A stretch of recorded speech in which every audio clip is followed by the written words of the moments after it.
Through the ocean waves, all the diversity and cultural heritage are connected. The people, the land, and the sea of Hulondalo will always welcome with warmth and serendipity. Hello, Wolo Habari. I am Nurlin Amelia Chalsingedi, proudly representing English Apartment 2022, and I am here at the podcast Ruang Temu Senior Bastrasia.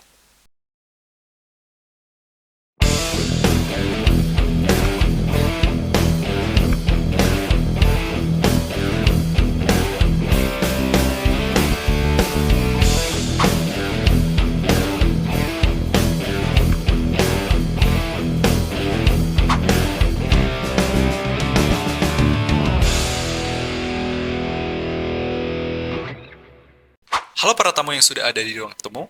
Nah, gimana? Kalian tadi udah familiar belum sama apa yang ada di kalimat barusan? Kalau sudah, wah, congratulations ya. Berarti kamu sudah kenal jauh lebih dekat dengan tamu kita hari ini. Tapi kalau belum, ya udah, nggak apa-apa. Kali ini aku bakal memperkenalkan kalian untuk bisa lebih dekat lagi dengan beliau. Tapi sebelum itu, izinkan aku nyapa dulu dong. Halo teman-teman yang ada di rumah dan yang udah nonton video kali ini.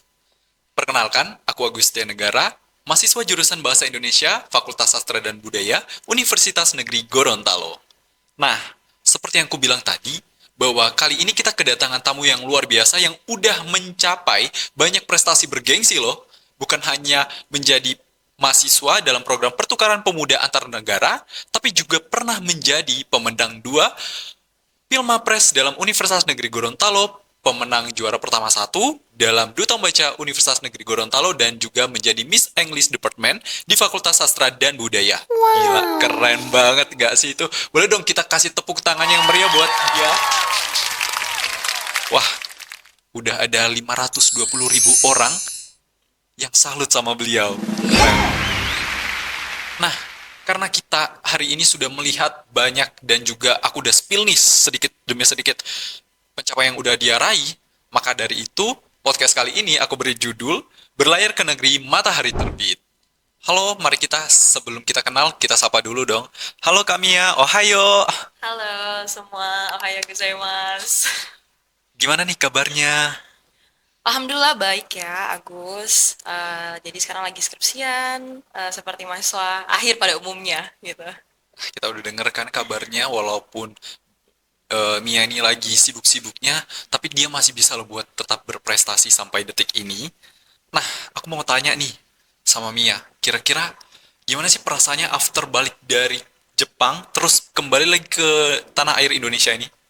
Oke, jadi kemarin cukup ini ya, kayak adaptasinya itu cukup menantang karena setelah balik dari kegiatan 1 bulan penuh, karena kita kan berlayar juga ya kegiatan kemarin itu pertukaran pemuda antar negara ke Jepang dan berlayarnya itu ke 2 negara. Jadi untuk kembali menyesuaikan dengan akademik maupun pekerjaan dan juga menjadi seorang mahasiswa akhir itu merupakan salah satu tantangan ya di kehidupan sebagai mahasiswa begitu. Tapi sangat senang sekali bisa balik kembali ke tanah air dan harapannya bisa lebih banyak berkontribusi begitu. Karena kan kita juga diharapkan untuk setiap masing-masing delegasi itu dapat memberikan dampak atau kontribusi ke masyarakat gitu. Nah, tadi udah denger kan? Coba mulai dari eh masih mahasiswa, semester akhir, terus ikut ke pertukaran pemuda antar negara. Gila, itu udah banyak banget yang dilakuin dalam satu waktu yang sama. Tapi, Mia, dia cewek tapi dia mampu untuk ngelakuin semua hal ini dalam Wah. satu waktu. Gila, keren banget. Aduh, thank you Agus. Nah, kira-kira berapa hari nih selama kegiatan di Jepang?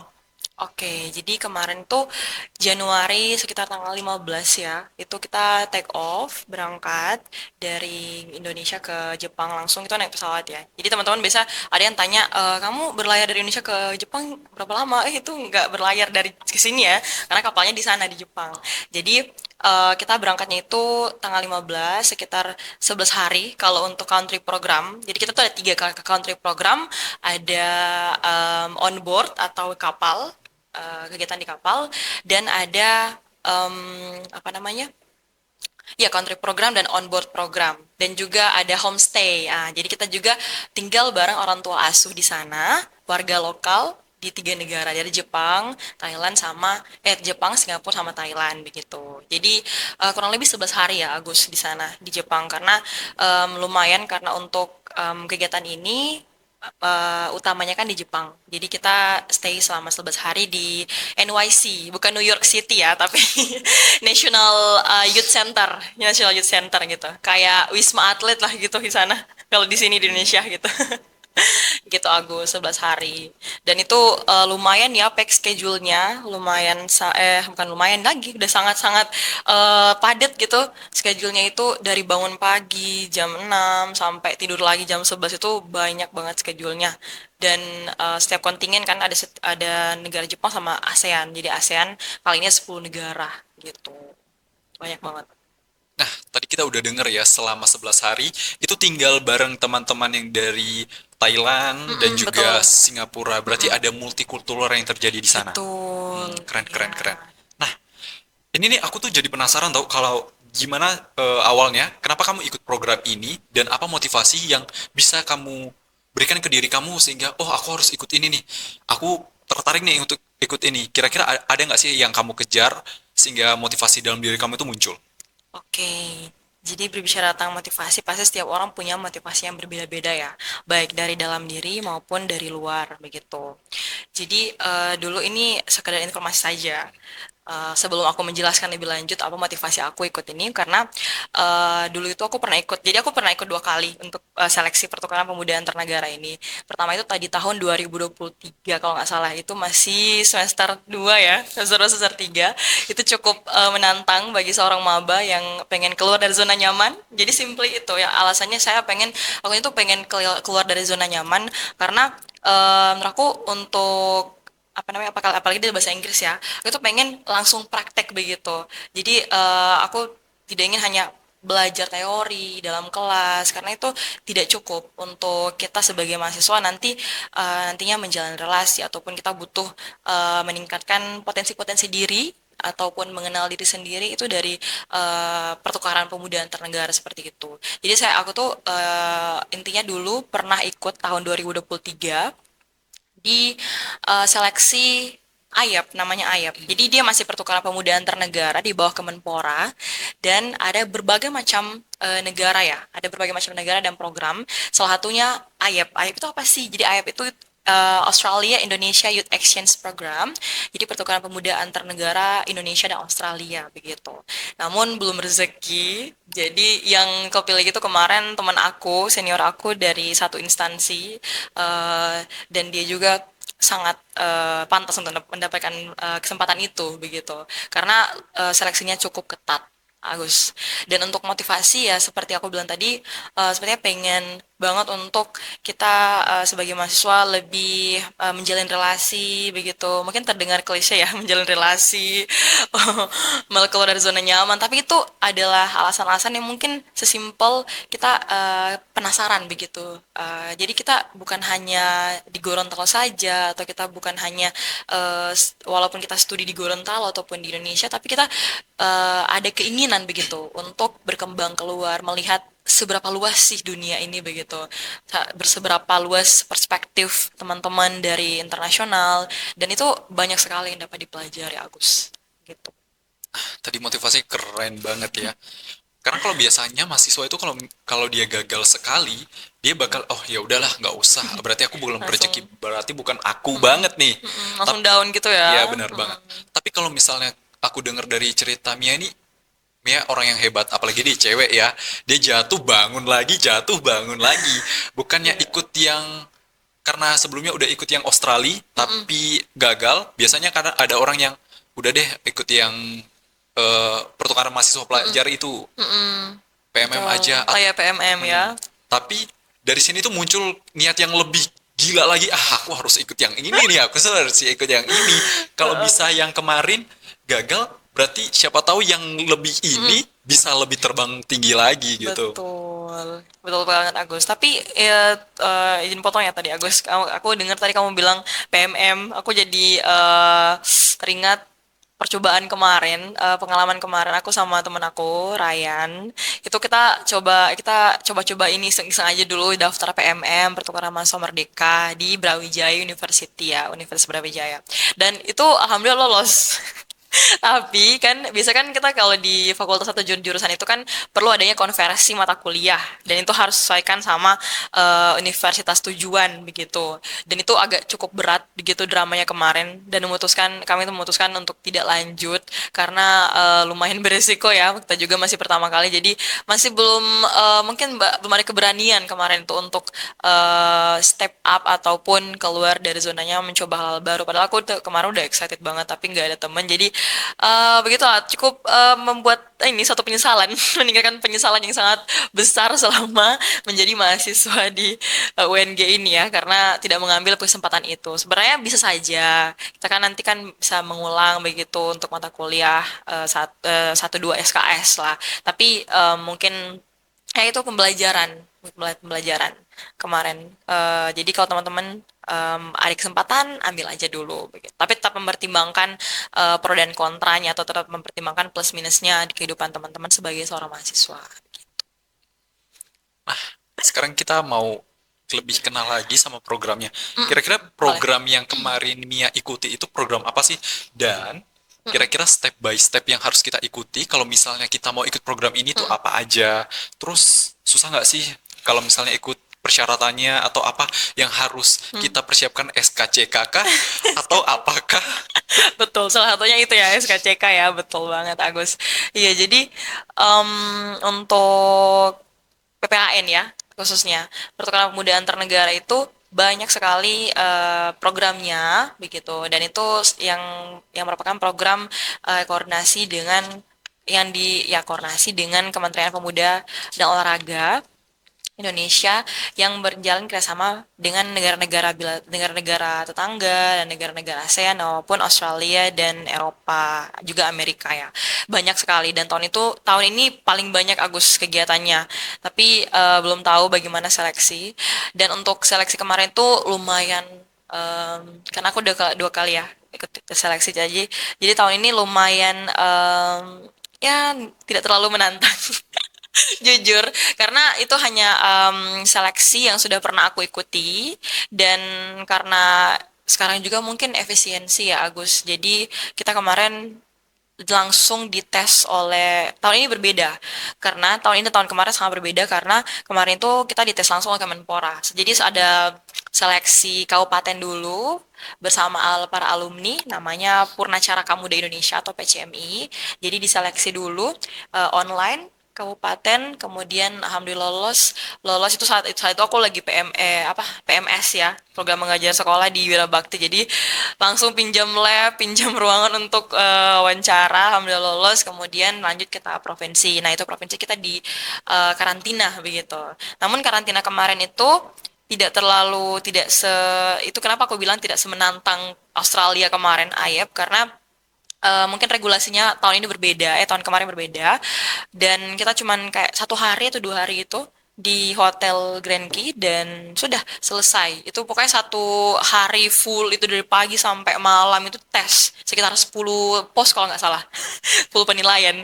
Dan salah satu penilaian terbesar itu adalah community development. Jadi teman-teman yang punya kayak PKM, yang punya apa namanya, yang pernah ikut kegiatan bermasyarakat, begitu berkontribusi masyarakat, proyek-proyek sosial, itu tolong dipertahankan begitu teman-teman karena itu yang menjadi salah satu penilaian terbesar. Jadi pemuda-pemudi yang produktif, yang ingin berdampak luas di masyarakat itu yang paling banyak dicari oleh kegiatan-kegiatan seperti ini begitu, yang eligible lah ya dibilang.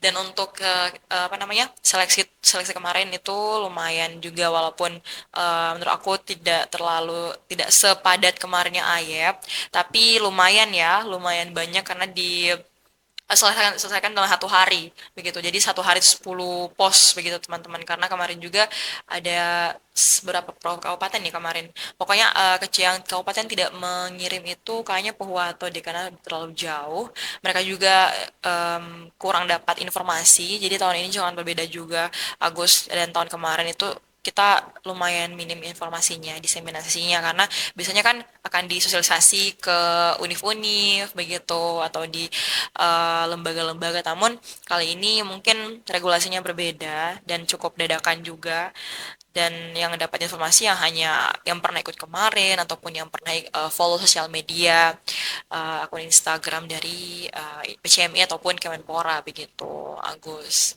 Iya, jadi community development sih seleksinya gitu yang paling besar dampaknya gitu di masyarakat di seleksi ini gitu.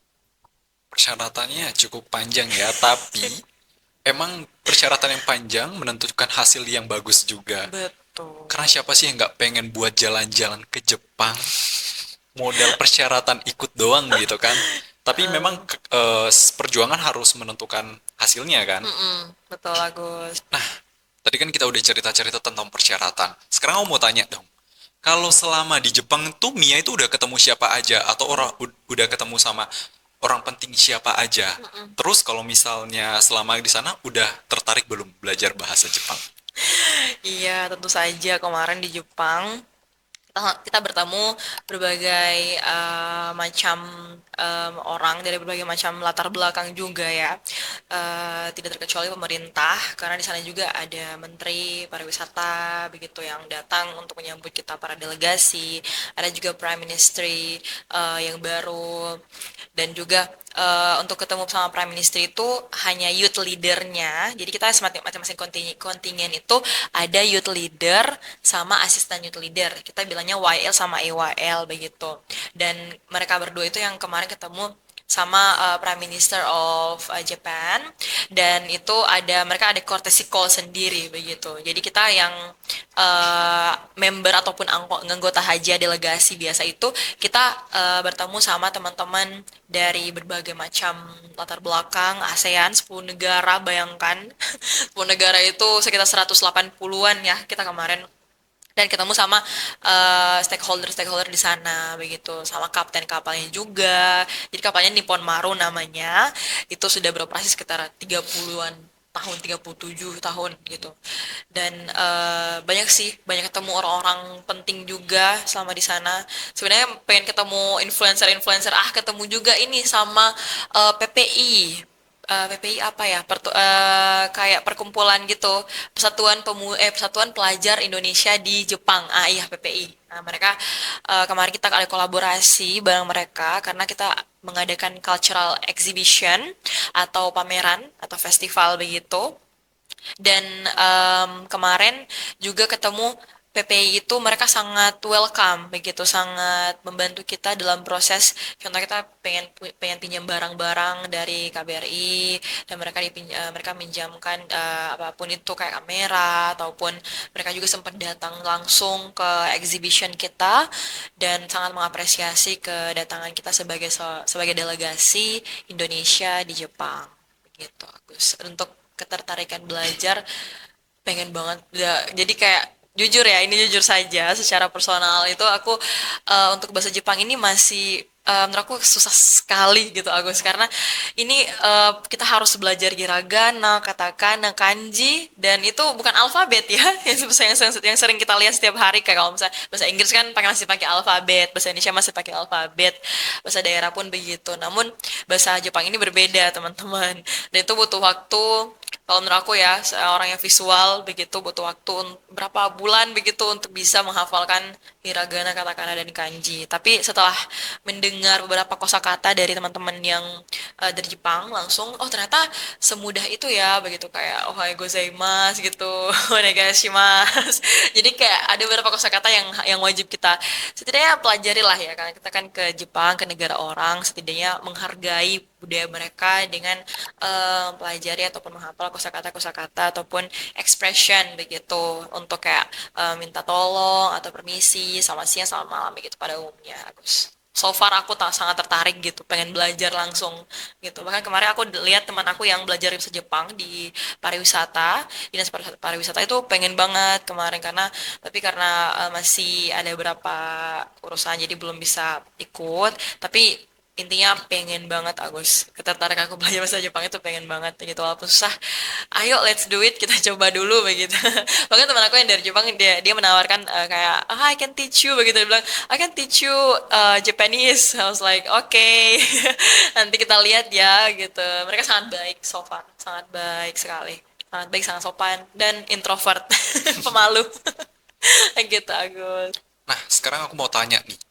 Kira-kira kalau misalnya habis ikut kegiatan ini tuh program ini, kira-kira apa program kelanjutan dari yang didapatkan dari program yang sudah berjalan ini? Terus kalau misalnya diaplikasikan, itu bagaimana? Dan untuk kamu sendiri itu untuk apa ke depannya? Ya, jadi untuk program pertukaran pemuda antar negara ini ada output gitu yang harus kita kembalikan ke masyarakat, harus kita lakukan ke masyarakat, yaitu namanya post program innovation. Jadi setelah program implementasinya, maka itu kita kembali ke daerah masing-masing untuk berkontribusi apapun yang kita bisa begitu. Baik itu mengajar bahasa Inggris ataupun kita mengajar apapun itu yang kita dapatkan selama di program, itu kita implementasikan di post program innovation atau kita sebut PPI begitu. Atau PPA. Kalau PPA itu post program activities kalau secara nasional, dan secara daerah itu provinsi masing-masing itu kita sebutnya post program innovation begitu. Nah, sekarang aku mau tanya nih, Mia. Selama di sana, kamu itu ketemu orang Jepang itu gimana tuh responmu? Atau kamu tuh pernah kultur shock di sana? Kok orang Jepang itu kayak gini ya? Kok budaya di Jepang itu kayak gini? Pernah nggak kayak gitu?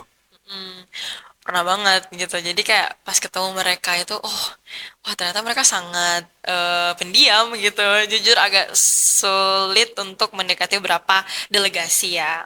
Karena mereka cukup menghargai dan menjaga privasi.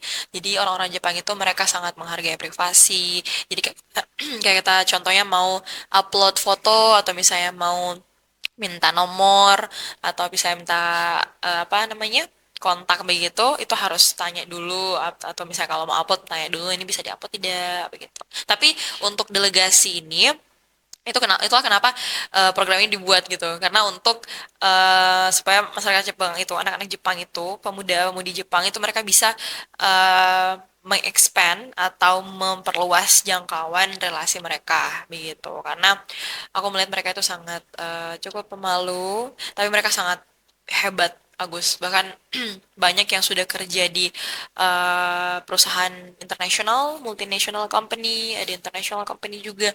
Jadi mereka sudah punya berbagai macam pengalaman, begitu baik profesional dan akademis. Ada juga yang tour guide, ada guru, pengajar bahasa Jepang, gitu. Dari adik kerja di migrasi, kan mereka banyak banget yang udah kerja. Tapi ada juga yang masih SMA, kayaknya baru lulus SMA kemarin. Dan itu dia jadi youth leadernya, begitu hebat banget Agus, gitu. Kalau misalnya selama 11 hari, pasti banyak dong yang udah kamu pelajari di sana. Terus sudah banyak mengenal budaya-budaya dan juga bertemu dengan berbagai macam karakter. Nggak cuma karakter dari orang Jepang, tapi juga berbagai karakter dari teman-teman dari negara lain. Bahkan dari teman-teman dari negara kita sendiri. Iya betul. Terus waktu kamu datang ke Jepang, kira-kira ada nggak sih budaya mereka yang harusnya kita contoh sebagai orang Indonesia? Atau kalian sendiri sebagai peserta ini, oh kayaknya budaya Jepang yang ini tuh harus banget kita terapin gitu. Ada nggak kayak gitu? Iya begitu. Jadi Agus, untuk budaya Jepang sendiri ya, negara Jepang terkenal dengan negara yang sangat disiplin, sangat menghargai waktu, sangat menghargai orang begitu, respect effort masing-masing orang, dan menurut aku itu sangat wajib begitu kita apa namanya kita pelajari, karena mereka kemarin itu aku lihat kalau misalnya ada yang ngomong di depan itu mereka pasti tegak, mereka duduk tegak, mereka tidak bicara gitu, nggak ngobrol kiri kanan, mereka kayak patung gitu. Aku tanya itu saat teman aku, kayak itu kenapa sih kalian kayak patung begitu kalau misalnya ada yang ngomong di depan tuh, mereka simple bilang mereka diajarkan dari kecil bagaimana cara menghargai orang begitu, menghargai siapapun. Jadi tidak peduli backgroundnya apa, latar belakangnya bagaimana, orangnya seperti apa, mereka menghargai siapapun yang berbicara di depan. gitu. Dan mereka sangat apa namanya eye contact begitu. Mereka sangat sopan, tidak berteriak-teriak begitu kan. Mereka sangat sopan begitu. Iya, jadi Agus kemarin juga itu mereka bicara tentang kedisiplinan ya, itu mereka bahkan 15 menit sebelum kegiatan tuh mereka udah ada di lokasi kemarin kontingennya. Dan itu kontingennya memang benar-benar nggak ada yang satu dua orang terlambat. Semuanya langsung hadir tepat waktu. 15 menit sebelum kegiatan itu mereka udah ada di sana. Dan apa namanya? Mereka bilangnya 15 menit sebelum kegiatan itu udah paling on time. Jadi kalau kamu datang jam 9 atau jam 10 saat kegiatan ditentukan, jam ditentukan itu udah terlambat sebenarnya sama mereka. Jadi kayak kita juga masing-masing delegasi dan apa namanya kontingen itu ada PIC masing-masing. Jadi ada panitia yang atau LO begitulah ya kita bilang yang mengawasi kita, yang bertanggung jawab di masing-masing kontingen. Itu mereka mencatat. Jadi setiap ada yang terlambat, ada yang mungkin berbuat hal-hal yang breaking the rules gitu. Jadi kayak mereka menilai begitu. Bagaimana kegiatan ini, bagaimana sih delegasi ini mereka berproses selama kegiatan begitu. Dan itu menjadi penilaian setiap negara dan akan diberikan langsung ke kementerian. Jadi agak-agak takut gitu ya. Kalau misalnya kita terlambat, kalau atau misalnya kita berbuat kesalahan sekecil apapun itu akan merepresentasikan kontingen kita negara Indonesia. Jadi bukan mereka akan menyalahkan diri sendiri atau menyalahkan diri kamu sendiri, tapi satu kontingen begitu. Kalau kamu berbuat salah, jadi satu kontingen yang kena begitu. Jadi agak risky begitu ya Agus. Kita harus berbuat dan tahu menempatkan diri begitu di negara orang. Ya, sama seperti kata pepatah, di mana tanah diinjak, di situ langit Mm-mm. dijunjung. Berarti itu salah satu budaya yang memang harus kita terapkan ya, yang harus kita Iya. copy, terus kita paste. Karena Betul, Agus. kedisiplinan di negara Jepang itu benar-benar disiplin itu ya. Mm-mm. Mereka harus stay 15 menit, bahkan itu udah hampir dianggap terlambat ya. Iya, betul. Wow, keren sih. Emang itu harus yang kita terapin di negara kita. Soalnya negara kita tuh kebanyakan jamnya tuh jam karet. Kalau misalnya bilangnya jam 9, masih nanya jam 9 mana nih? Jam 9 WITA atau WIB. WIB gitu. Tuh, WIB tuh. Betul, betul, betul. Atau Ya, jam 9 WIT gitu ya. datangnya jam. Jam 10, jam 11 begitu pasti. Bener-bener. Oke. Kalau misalnya nih denger-denger dari cerita Mia nih ya kan, udah mengelilingi Jepang, udah berkelana di sana sini, di negara-negara lain, dan juga ketemu banyak orang, lo tuh jadi mikir kayak, bisa nggak sih kita ke Jepang aja naik lewat pintu kemana saja Doraemon gitu kan, dari sini langsung ke Jepang gitu, ke Tokyo. Em, boleh Agus boleh banget sih banyak banget sebenarnya program-program pertukaran pemuda ataupun program yang kayak kerja ke Jepang langsung itu banyak banget ada yang kayak Kaigo atau apa gitu namanya itu ada juga agen-agen yang memang mereka em, melatih kita sebelum berangkat tuh yang kerja ya yang mau kerja langsung ke Jepang gitu banyak jalan menuju Roma banyak jalan menuju Jepang.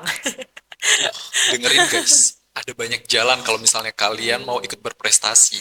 Yang penting niat aja dulu gitu Iya, kan. betul. Gimana mau sukses? Iya benar.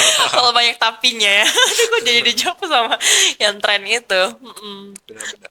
Nah, kalau tadi itu kita udah bahas tentang pengalamannya selama ikut program PPAN. Mm-mm. Sekarang aku mau tanya lagi nih, aku mau kepo lagi. Mumpung beliau Boleh. masih di sini ya kan. Aku mau kepo lagi tentang kamu tuh kan pernah jadi duta bahasa nih, Mm-mm. ya kan? Nah, Oke. kalau boleh dong spill the tea dulu. Duta bahasa itu apa sih sebenarnya Mm-mm. atau program-program apa saja yang dilakukan di Mm-mm. dalam kedutaan bahasa ini? Iya, jadi kemarin itu tahun 2024 aku coba daftar duta bahasa. Daftarnya itu ya dari dosen juga, tahun dari dosen. Eh, Coba-coba dulu iseng-iseng bareng teman dan lolos jadi iseng-iseng berhadiah begitu ya. Dan duta bahasa ini ternyata sangat membawa apa namanya dampak yang sangat besar di kehidupan aku personally. Dan duta bahasa ini merupakan suatu wadah eh, pemuda-pemudi di Gorontalo yang memang kita itu ada namanya mitra. Jadi kita bermitra dengan kantor bahasa Kantor Bahasa Provinsi Gorontalo. Jadi kita sebagai mitra untuk mengimplementasikan Trigatra Bangun Bahasa. Kamu pernah dengar itu kan? Iya, ya, Jadi pernah. Trigatra Bangun Bahasa mengutamakan bahasa Indonesia, melestarikan bahasa daerah, menguasai bahasa asing. Jadi seimbang gitu. Bagaimana kita sebagai ambasador pemuda-pemudi di Gorontalo untuk mengimplementasikan Trigatra Bangun Bahasa dan program-program kantor bahasa. Jadi bermitra bareng kantor bahasa dalam contohnya merevitalisasi bahasa daerah ataupun kita apa namanya mengutamakan bahasa Indonesia melalui contohnya kita ada pelatihan UKBI juga. Jadi kemarin juga ada ujian apa namanya diuji kemahiran berbahasa Indonesia dan ada juga kesenian dan lain sebagainya begitu. Jadi intinya kita itu Duta Bahasa itu banyak sekali programnya, bahkan ada juga internasional Agus. Jadi kita kan menguasai bahasa asing nih. Nah, itu ada program namanya BIPA, BIPA Bahasa Indonesia untuk penutur asing, bagi penutur asing begitu. Jadi kita juga kemarin sempat lihat ada beberapa duta bahasa yang memang mereka mengajar begitu bahasa Indonesia di luar negeri gitu. Jadi duta bahasa itu banyak sekali mereka ada yang sudah pernah ke Turki, ke Korea, ke beberapa negara di Eropa yang memang mengajar bahasa Indonesia. Jadi kita menginternasionalisasikan ya bahasa Indonesia gitu. Jujur Agus, jadi ini sekedar sharing juga untuk pengalaman aku di duta bahasa itu memang itu menjadi hal yang baru karena ternyata bahasa Indonesia ini masih asing begitu di aku jujur karena bahasa Indonesia itu ternyata ada bahasa-bahasa tertentu yang memang bahasa formal bahasa Indonesia formal yang memang kita tidak tahu begitu karena kayak ada apa namanya siniar podcast itu kan siniar ada apa komputer apa laptop itu komputer jinjing Iya. jadi kayak ada kosakata yang memang membuat aku kayak oh ada ya begini ya namanya bahasa Indonesia gitu padahal kan seharusnya kita harus mengutamakan bahasa Indonesia nah begitulah manfaat aku dan pengalaman yang aku rasakan begitu bagus manfaat dan pengalaman yang memang menampar aku ya jujur menampar karena sebagai seorang warga negara Indonesia tapi tidak bisa berbahasa Indonesia yang baik dan benar itu sangat-sangat em, tidak boleh dicontoh begitu kita harus sadar sebagai pemuda juga bagaimana kita harus mengutamakan bahasa Indonesia begitu.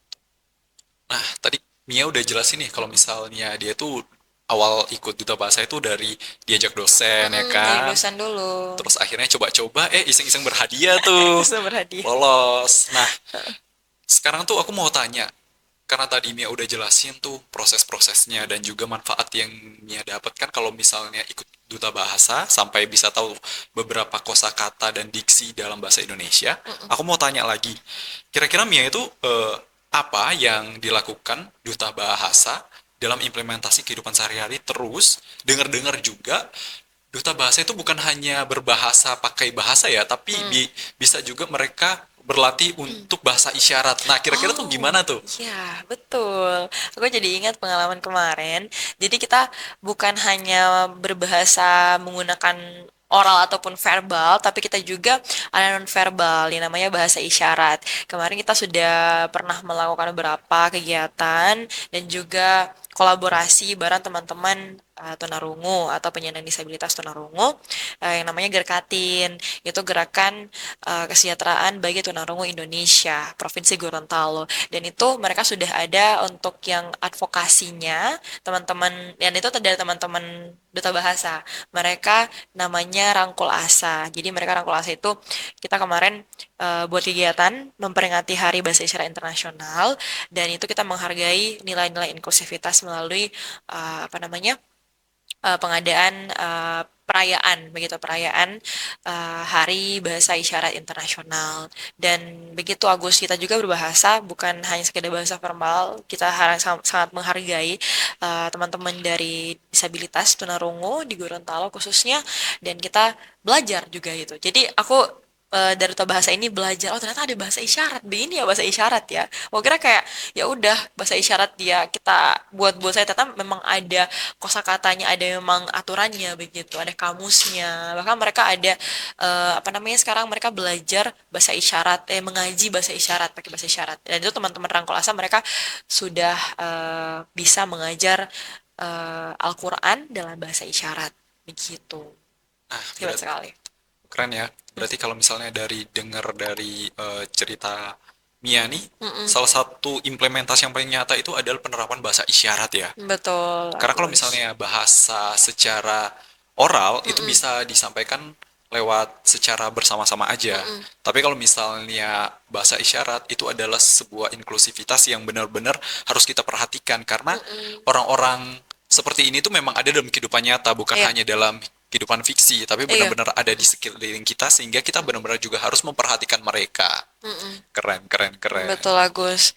Iya, jadi sekedar sharing juga kemarin aku ikut duta bahasa itu ternyata ada yang memang juru bahasa isyarat begitu. Ada dari bahasa Inggris itu dari alumni kayaknya alumni udah alumni dan ada juga yang dari pokoknya mahasiswa masa UNG. Jadi masih mahasiswa mereka sudah bisa menjadi juru bahasa isyarat begitu dan itu wah, itu hebat sekali. Aku kemarin banyak belajar dari mereka berdua, ada Kak Acil sama Kak Triska. Mereka berdua itu sangat apa namanya? Frontier begitu, garda terdepan untuk menerapkan nilai-nilai inklusivitas di Gorontalo. Gitu, Agus. Wow. Sekarang aku mau tanya tentang kehidupan kamu di kampus. Mm-mm. Kira-kira ada nggak sih ya yang penasaran juga mungkin ya teman-teman yang satu jurusan dengan Mia ini. Kira-kira ada nggak sih dosen favorit Mia yang Aduh. benar-benar bisa ngedukung Mia? Ayo kamu harus ikut ini nih, kamu harus ikut ini gitu. Ada nggak sih dosen favorit? Wah, banyak sebenarnya ya, Agus. Harus di-mention di sini enggak? Mention Harus nggak? ya. Mention dong. Oh, mention. Oke. Jadi mungkin pertama PA ya, dosen PA, Mimik Akademi, ada di Sarjul, mungkin yang nanti akan nonton Sarjul. Aku belum bimbingan lagi. Ketahuan dong. Jadi sama ini Pak Herson gitu karena kemarin juga beliau yang sangat sangat apa ya encourage mahasiswa sama mendukung mahasiswa untuk ayo ikut kegiatan ini kemarin mendampingi di Pilmapres juga pokoknya banyak sekali kemarin kan aku bilang kalau aku udah ikut bahasa gara-gara dosen nah itu gara-gara Pak Herson diajak Pak Herson coba dulu gitu dan ternyata wah ternyata banyak membawa ini ya manfaat ya kegiatan-kegiatan mahasiswa yang memang dosen itu seperti itu memang harus encourage mahasiswa harus mendorong mahasiswa untuk mengikuti kegiatan yang positif begitu ataupun penelitian apapun itu supaya mahasiswa juga tidak hanya belajar dalam kelas namun ada pengalaman ataupun portofolio yang mereka bisa buat begitu selama mereka kuliah. Jadi tidak sia-sia 4 tahun, teman-teman. Dan juga untuk Sarzul sendiri, Wakil Dekan 2, Pak Zul, mungkin bisa dikat, Pak. Itu terlalu excited. Iya. Jadi mungkin Pak sama dosen pembimbing aku, Pak Zul, Sarzul, Wakil Dekan 2 itu beliau sangat juga ya melibatkan kami mahasiswa dalam berbagai macam penelitian, ya juga kegiatan-kegiatan ekstrakurikuler mahasiswa dan itu membuat aku kenapa bisa ada di posisi ini karena beliau juga fun fact alumni PPAN kemarin di Malaysia. Iya, jadi beliau itu alumni PPAN dan itu sangat menginspirasi. Karena kemarin pertama kali aku lihat beliau itu kan baru lulus dari Inggris ya, kuliah PhD S3-nya beliau. Dan itu balik, itu kayak aku melihat kayak eye catching banget ini dosen ini siapa ya. Jadi langsung kenalan gitu. Oh, ternyata bagus banget cara berpikir beliau, cara berkomunikasi dan jujur aku banyak belajar bagaimana apa research ataupun penelitian itu dari Sarzul sendiri karena sekarang sudah jadi apa namanya dosen PA. Sebenarnya kemarin beliau bukan dosen PA aku, tapi karena dosen PA aku sudah pensiun, jadi udah diganti sama Sarzul dan sangat bersyukur. Thank you so much Sarzul. Tuh, udah Itu di-spill Pak tuh Harson. dua dosen favoritnya. Jadi kalau buat teman-teman di lingkungan FSB bisa tuh deketin dua dosennya. Siapa tahu juga prestasi-prestasi dari Mia ini nular gitu ya kan? Atau kalau misalnya bisa lebih tinggi juga mungkin. Kalau Mia kemarin ke Jepang, siapa tahu nanti ke Eropa, UK Iya mungkin. kan, Nah, itu. siapa tahu gitu Agus. Kalau misalnya sebagai mahasiswa memang ada hal yang perlu kita korbankan ya kan. Ada hal yang benar-benar kita harus perjuangkan sehingga kita mampu untuk bisa mencapai sesuatu. Nah, dengar-dengar kamu juga kan pernah jadi pemenang duta baca pertama di Universitas Negeri Gorontalo. Kira-kira selama kamu jadi atau sebelum kamu jadi duta baca, punya nggak sih penulis yang kamu senangi atau bukunya yang paling kamu senangi? Oh iya, kemarin itu disuruh ini ya kita beda buku atau resensi buku dan aku punya satu penulis. Sebenarnya ada beberapa penulis ya, tapi kemarin itu yang aku mau highlight aja satu penulis yaitu Pak Henry Manampiring yang menulis Filosofi Teras. Itu jujur Filosofi Teras itu merupakan buku yang sangat life changing bagi aku karena aku tuh orangnya loh pikir overthinking lo pikir overthinking karena ada beberapa hal yang memang tidak bisa kita kontrol Agus kayak contohnya respon orang lain atau perlakuan orang lain dan ada beberapa hal yang dapat aku pelajari dari buku itu yaitu hal-hal yang dapat kita kontrol sebagai orang-orang yang sering overthinking jadi jadi kita hanya bisa kontrol diri kita sendiri, pikiran kita sendiri, begitu. Dan banyak sekali kayak apa namanya filsuf-filsuf dari Romawi kuno itu yang memang mereka bisa setenang itu, sestoik itu orang-orangnya menghadapi berbagai macam masalah di kehidupan mereka. Bahkan ada yang pernah di penjara, namun dia masih bisa menulis, berkarya, dan itu kayak wah hebat sekali. Kita saya ini bahkan baru apa ya skripsinya udah stres banget ya gitu apalagi kita udah kayak dapat musibah yang wah itu kan nggak bisa apa namanya diekspresikan lagi ya Agus gitu jadi itu Pak Henry Manampiring banyak sekali beberapa apa namanya bukunya dia itu salah satunya yang buku self development atau pengembangan diri filosofi teras ada juga buku-buku lain yang dimana itu lagi disenangi anak muda sekarang gitu. Jadi anak muda kan sekarang udah tren-trennya bagaimana pengembangan diri, self development, bagaimana kita menjadi lebih baik, begitu. Bagaimana juga dari sisi psikologis. Aku sedang belajar juga beberapa teori psikologi. Oh, ternyata seperti ini ya orangnya. Sometimes orang-orang yang memang contohnya ya yang suka marah-marah gitu, yang suka meledak-meledak itu ternyata ada teorinya oh ternyata mereka mungkin pola asuhnya dulu begitu nah itu aku belajar juga dari buku ini begitu bagaimana kita mengelola emosi mengelola diri sendiri begitu dan bisa fit in atau bisa bersosialisasi dengan berbagai macam orang begitu jadi filosofi teras ini sangat-sangat berguna dan aku sangat shout out to Pak Hen di mana piring. Thank you so much. Itu aja sih Agus. Itu kita bisa denger ya kan, kalau Mm-mm. misalnya buku yang Mia baca ini benar-benar bawa pengaruh dan dampak positif Iya, ya kan. betul. Terus aku mau tanya lagi nih, masih tentang buku, kira-kira selain daripada kamu baca buku ini sampai bikin kagum karena teorinya dan juga pembahasannya yang sangat deep gitu, Mm-mm. ada nggak sih ada pengaruh lain dari buku ini yang bisa buat kamu untuk bisa berprestasi ini? Atau adakah hal yang bisa kamu petik dari buku ini sehingga hidupmu menjadi lebih bermanfaat? Mm.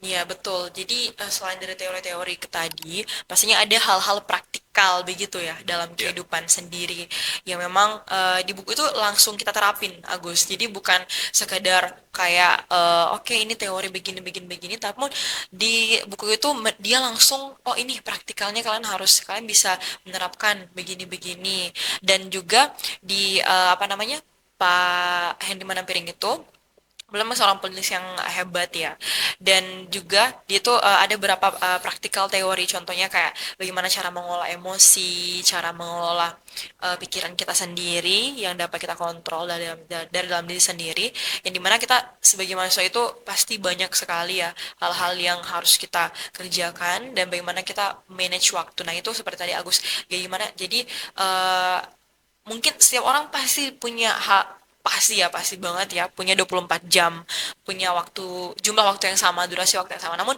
bagaimana kita mengolah waktu itu dan juga mengolah energi dan emosi kita karena kamu pernah ngerasain kan mungkin satu hari itu kamu mungkin tidak terlalu melakukan hal-hal yang sangat berat tapi tiba-tiba kayak aduh capek banget capek secara ya, ya, mental pernah, pernah. capek gitu dan memang itu adalah cara kita untuk mengelola emosi, bagaimana kita menempatkan energi kita di beberapa situasi ataupun orang gitu. Dan aku orangnya nggak suka banyak yang drama begitu. Jadi aku eh, ya selektif begitu, memilih teman, memilih ya pertemanan, memilih lingkungan sosial, memilih apa konsumsi sosial media, konten-konten mungkin teman-teman yang memang hobi scrolling TikTok atau Instagram itu aku lebih filter juga karena itu sangat menguras ya, apalagi Benar-benar. berita-berita sekarang yang lagi tren-tren ya teman-teman, mungkin itu sangat menguras tenaga dan emosi. Jadi gunakanlah tenaga dan emosi kalian untuk hal-hal yang memang bermanfaat dan berguna untuk diri kalian sendiri. Itu sih yang aku pelajari secara praktikalnya langsung di kehidupan di buku itu. Gitu. Itu tuh. Jadi buat teman-teman yang belum baca silahkan dibaca bukunya karena kita udah dapat dari testimoni langsung dari Mia yang udah Mm-mm. lumayan gila banget prestasinya, udah sampai ke Wah, mancanegara ya kan. Nah, sekarang aku saja mau tanya Gus. nih, apalagi buat penonton yang lebih cenderungnya ke mahasiswa, kira-kira penting nggak sih buat kita itu ikut aktivitas atau kegiatan kampus? Kalau misalnya penting itu kenapa? Atau kalau menurutmu nggak penting juga kenapa? Oke, jadi sebelum menjawab pertanyaannya, mungkin kegiatan kampus seperti apa, Agus, yang dimaksudkan? Kalau misalnya kegiatan kampus tuh kayak kegiatan organisasi Oh, oke. atau penggalangan atau bakti sosial, bahkan Relawan-relawan begitu. iya, Oke, jadi iya menurut aku itu penting banget sih Agus, karena untuk belajar, untuk hanya sekadar belajar di dalam ruangan itu tidak cukup. Untuk hanya menerima materi dari dosen ataupun berdiskusi dengan teman-teman di internal kampus itu sangat tidak cukup untuk kita implementasikan nanti saat kerja ataupun berkomunikasi profesional. Karena satu Agus, komunikasi itu tidak dibangun ya secara ya satu malam saja begitu. Jadi komunikasi itu apalagi profesional ya, kok high communication ya, karena aku memang bekerja dengan orang-orang yang apa namanya yang profesional di bidang komunikasi, dan untuk komunikasi ini sangat penting teman-teman, karena sekali kita miskom ataupun kita tidak bisa menempatkan diri ataupun tidak bisa membawakan suatu mengekspresikan satu ide, itu sangat fatal begitu nanti profesional di karir teman-teman.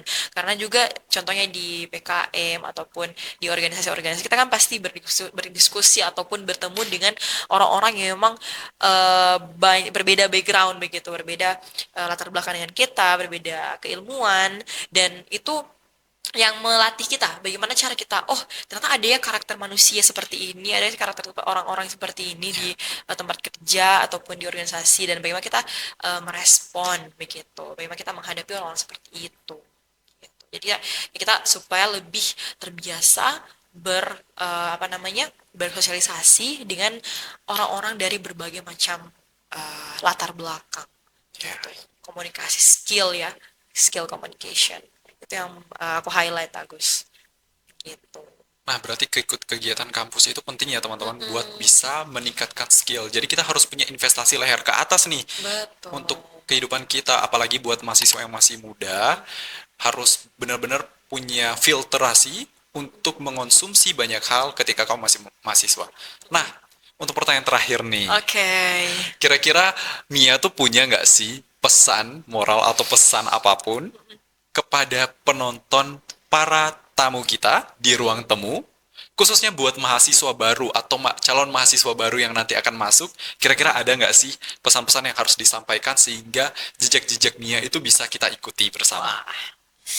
Oke, jadi untuk teman-teman mungkin maba dulu ya, Ya, teman-teman yang maba ataupun yang baru mau daftar, mau masuk universitas dimanapun itu, teman-teman manfaatkan 4 tahun. Ini merupakan waktu yang sangat singkat, jujur. Bagi aku ini sangat singkat sekali 4 tahun, bahkan tidak sampai 4 tahun ya. Ada yang lulus 3,5 tahun, dan itu teman-teman tolong manfaatkan waktu sebaik-baiknya. Eksplorasi dunia kampus itu sangat luas sekali. Jadi bukan hanya berputar di diskusi kelas ataupun dengan dosen, tapi coba expand atau perluas relasi teman-teman.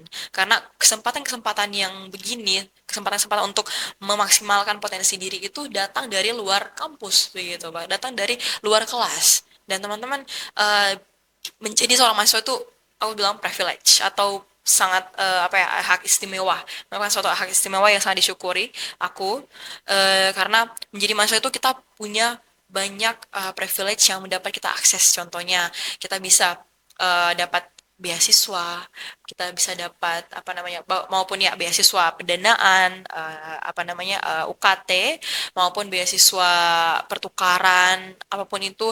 Dan teman-teman akan merasakan bagaimana manfaatnya untuk bisa memaksimalkan potensi diri. Dan satu, ini quotes juga dari senior aku, kesempatan akan datang kepada orang-orang yang melebihkan usahanya, menyiapkan dirinya sedini mungkin, dan mencoba maksimalkan potensi diri mereka semaksimal mungkin. Itu sih Agus dari aku. Wow. Jangan menyerah, dan jangan menyerah, jangan mudah menyerah, tetap semangat dan go for it. You got this. Nah, itu tuh pesan-pesan buat teman-teman mahasiswa. Semoga teman-teman juga tetap punya rasa percaya diri dan rasa ingin tahu lebih, biar teman-teman bisa eksplorasi lebih dalam tentang dunia ini. Nah, kita udah ada di penghujung akhir. Jujur nih pertanyaanku masih banyak banget, karena aku penasaran ya kan, gimana sih rasanya jadi mahasiswa berprestasi sampai bisa keluar negeri, itu gimana rasanya gitu. Tapi memang kita dibatasi oleh waktu, tapi nggak apa-apa. Semoga kita bisa ketemu lagi di lain waktu, dan semoga teman-teman, buat teman-teman para tamu di ruang temu, kalau misalnya ketemu langsung Kak Mia, bisa langsung kontak, atau kalian bisa langsung DM juga Instagramnya. Ini di bawah ini ya. Nanti buat kenalan lebih lanjut, buat tanya-tanya tips and Oke. triknya, itu bisa banget. Nanti Mia juga adalah seorang content creator, bisa Waduh. juga nanti bisa spill atau bisa cek-cek stalking untuk setiap sosmednya, karena sosmednya juga memberikan dampak yang bagus buat kita. Amin. Tadi kita udah dengar banyak kisah menarik dan juga pengalaman dari Mia, yang mulai dari jalan-jalan ke Jepang, ikut duta baca, duta bahasa, sampai beberapa pengalaman yang sudah dia terapkan di dalam kehidupannya sehari-hari yang benar-benar membawa dampak positif. Nah, sekarang kita udah di penghujung nih. Aku mau ngucapin terima kasih buat teman-teman yang udah nonton, para tamu di ruang temu. Semoga podcast kali ini benar-benar bisa membawa dampak positif buat teman-teman dan juga memberikan motivasi agar kiranya jejak-jejak Mia bisa diikuti, dan juga ada banyak-banyak mimpi dan juga jalur di luar sana yang masih bisa teman-teman explore lagi. Buat mahasiswa juga jangan pernah menyerah dan jangan pernah takut untuk mencoba, karena ada banyak hal yang harus kamu ketahui dan harus kamu raih. Betul. Nah, sekarang aku Agustia Negara pamit undur diri. Terima kasih buat udah nonton. Jangan lupa untuk like, share, komen, dan subscribe channel ini. Terima kasih. Bye-bye.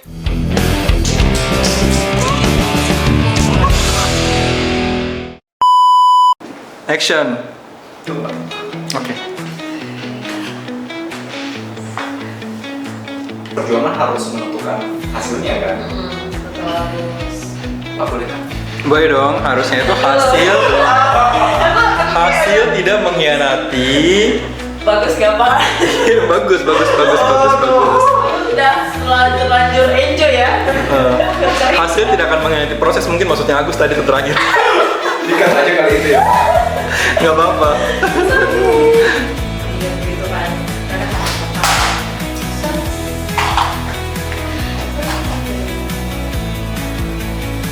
Oke, ya. Baik, terima kasih karena teman-teman di... Nggak apa-apa. Oke.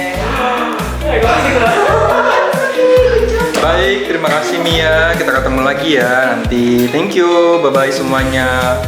Sampai jumpa di Siniar. Di Siniar Ruang Temu. Sampai jumpa di podcast Ruang Temu Siniar Bastra Siarip. Oke.